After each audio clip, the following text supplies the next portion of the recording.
Hampir semua orang ketakutan dengan COVID akibat propaganda yang dibesar-besarkan oleh media.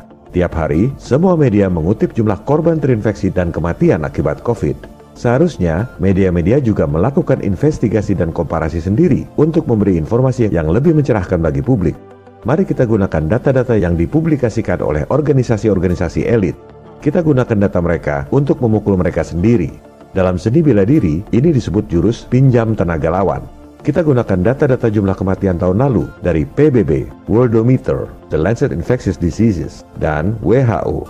Jumlah kematian orang sedunia tahun lalu, proporsi 131 hari dari 1 Januari sampai dengan 10 Mei, hampir 21 juta orang yang mati.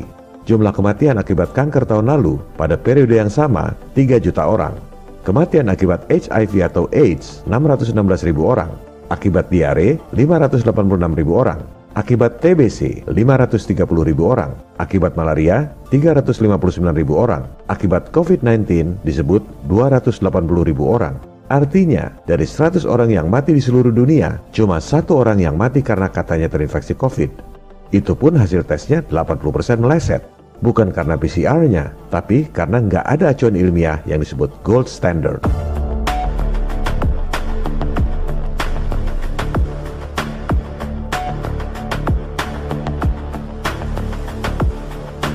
Itu perbandingan jumlah kematian di dunia. Bagaimana dengan Indonesia? Ini yang seharusnya dilakukan oleh media-media. Jangan cuma kopas data buat takut-takutin rakyat. Kita gunakan data dari PBB dan International Vaccine Access Center. Kita juga gunakan data-data nasional dari Kapolri, BPS, dan Kementerian Kesehatan. Jumlah kematian di Indonesia tahun lalu, proporsi 131 hari dari 1 Januari sampai 10 Mei, 632.000 orang mati. Kematian akibat diare balita hampir 12.000 orang.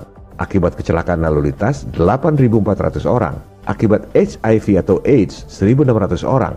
Berapa jumlah kematian yang katanya karena COVID? 959 orang.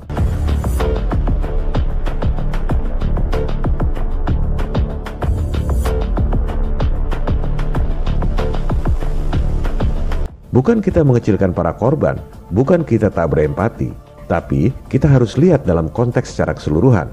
Banyak yang nanya, di rumah sakit kenapa banyak yang mati? Loh, kok cuma nanya yang 0,2%? Kenapa nggak nanya yang 99,8%? Matinya karena apa? Jumlah orang yang mati karena kecelakaan lalu lintas hampir 9 kali lipat dari yang mati karena COVID. Kenapa nggak tutup aja sekalian semua jalan raya karena banyak yang mati? Emangnya kecelakaan lalu lintas nggak bahayakan orang lain?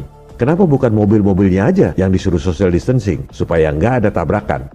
Jumlah 959 orang itu pun tak ada satupun yang virusnya dimurnikan dan diperiksa. Karena memang begitu acuan dari WHO. You know, the test is not testing for a virus and it's not testing for an exosome. It's testing for a specific genetic sequence. And we don't really know where that genetic sequence comes from, so we don't really know what the test is testing for.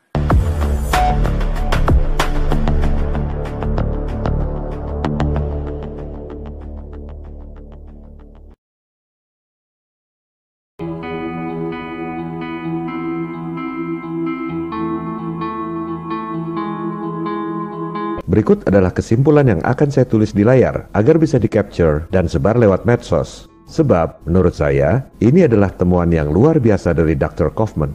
Kita bisa selesai dari masalah COVID saat ini juga kalau kita mau mencoba untuk memahaminya. Prosedur standar yang dilakukan oleh saintis peneliti virus di seluruh dunia adalah sesuai dengan acuan yang diberikan. Ibaratnya, sesuai pelajaran sekolah, textbook. Prosedurnya, ambil sampel dari cairan paru-paru, ambil DNA-nya, teliti urutan genetiknya. Argumentasinya, dari inang atau rumah yang rusak itu pasti ada pencurinya. Jadi, yang diambil itu pasti DNA dan RNA virusnya. Lantas, dibandingkan dengan urutan genetik virus lain yang sudah dikenal. Penentuan spesies COVID adalah seperti itu, langsung dibandingkan dengan urutan genetik SARS. Karena 75% urutan genetiknya sama, maka disimpulkanlah bahwa itu adalah keluarga virus corona. Padahal, menurut sains mereka sendiri, DNA manusia itu 80% sama dengan ikan zebra.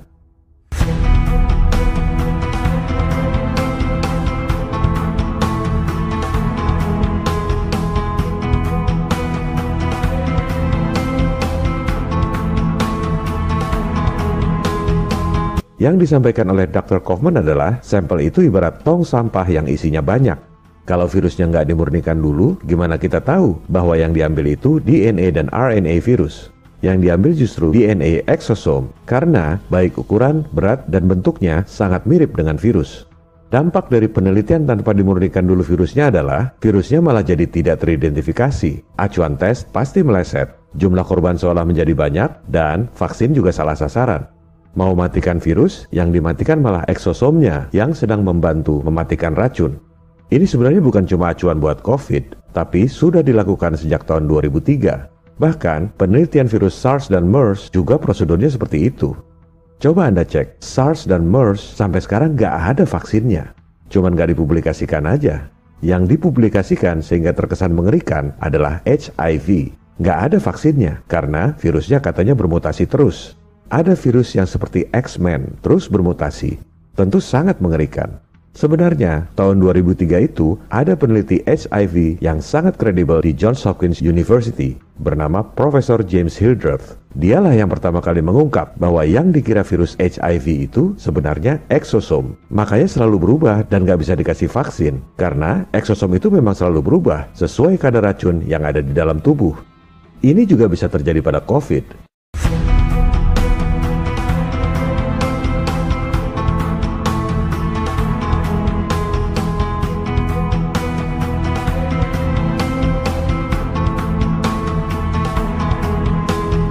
Banyak berita katanya sudah mulai nemu vaksin. Hati-hati, bisa jadi nanti dibilang nggak mempan karena virusnya bermutasi terus seperti HIV. Padahal itu eksosom, salah sasaran.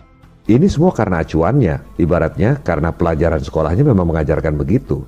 Semua orang yang melakukan penelitian di seluruh dunia, termasuk di Indonesia, selama pakai acuan yang sama, hasilnya pasti sama. SARS, MERS, dan HIV adalah bukti nyata. Semua universitas dan para ahli yang pinter-pinter di dunia, nggak ada satupun yang bisa bikin vaksinnya. Karena mereka semua menggunakan acuan yang sama. Kenapa acuannya suruh ambil DNA RNA tanpa dimurnikan dulu virusnya? Keteledoran atau kesengajaan? Kalau keteledoran itu artinya kebodohan. Kalau kesengajaan artinya justru lihai, kecerdikan yang jahat. Karena dengan acuan seperti itu, virusnya nggak ketahuan. Akibatnya, nggak ada satupun orang-orang pintar di dunia ini yang bisa bikin vaksinnya. Persis seperti SARS, MERS, dan HIV. Yang bisa bikin vaksin adalah yang tahu rahasianya. Dia lagi. Perusahaan-perusahaan vaksin terbesar di dunia, si dewa komputer Bill Gates, 2 dari 5 pendana terbesar WHO.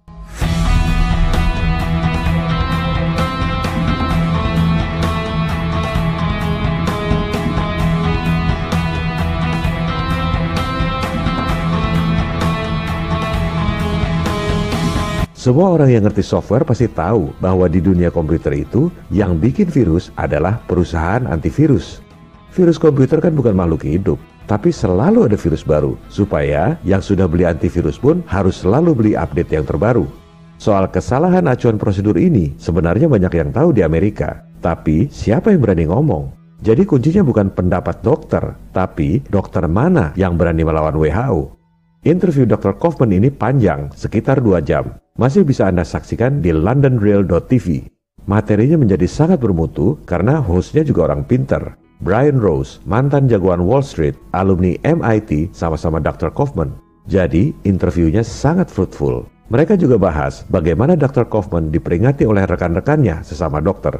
Para dokter itu tahu sama tahu tentang kesalahan prosedur penelitian virus, tapi nggak ada yang berani ngomong.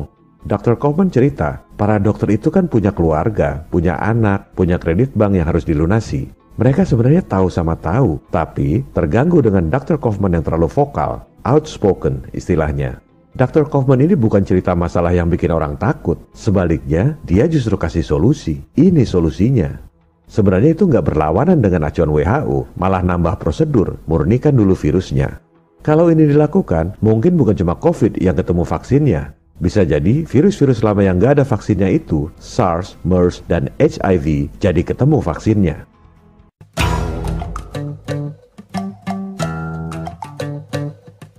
Apa yang harus kita lakukan sebagai rakyat?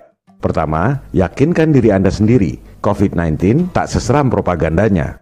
Sakit pernapasan yang mematikan itu nyata, tapi belum tentu karena COVID. Ada 4.824 orang mati tiap hari di Indonesia, tapi tidak dibesar-besarkan oleh media. Dari 500 orang yang mati di Indonesia, hanya 1 orang yang katanya karena COVID. Itu pun berdasarkan alat tes yang kambing dan pepaya pun terinfeksi COVID. Dasar ilmiah keberadaan COVID adalah 75% urutan genetiknya sama dengan SARS. Padahal ikan zebra DNA-nya 80% sama dengan manusia. Kita digiring oleh propaganda ketakutan, lockdown, jebakan Nekolim. Hong Kong tidak lockdown, jumlah kematian cuma 4 orang, cukup social distancing. Solusi konkret untuk menurunkan jumlah korban COVID adalah alat tes yang akurat. Caranya, murnikan dulu virusnya, baru kemudian dipetakan. Dari 160.000 dokter di Indonesia, sebenarnya cukup dikerjakan oleh 10 orang saja. Yang penting action, tak perlu debat publik. Ketiga, sebarkan informasi. Share lewat WA, tele, medsos, dan lain-lain. Keempat, aksi people power. Tunjukkan kepada penguasa elit, termasuk penguasa YouTube yang jumlahnya sedikit itu, tak akan bisa melawan kita, rakyat yang jumlahnya banyak. Download video ini sekarang, re-upload di channel Anda atau channel lain sebelum di take down. Jadi, kalau video ini di take down, masih ada ribuan channel lainnya. Kalau saya mati, masih ada jutaan people power lainnya. This is John Connor. If you're listening to this, you are the resistance. Stay safe. Salam people power. Bongkar. Bongkar.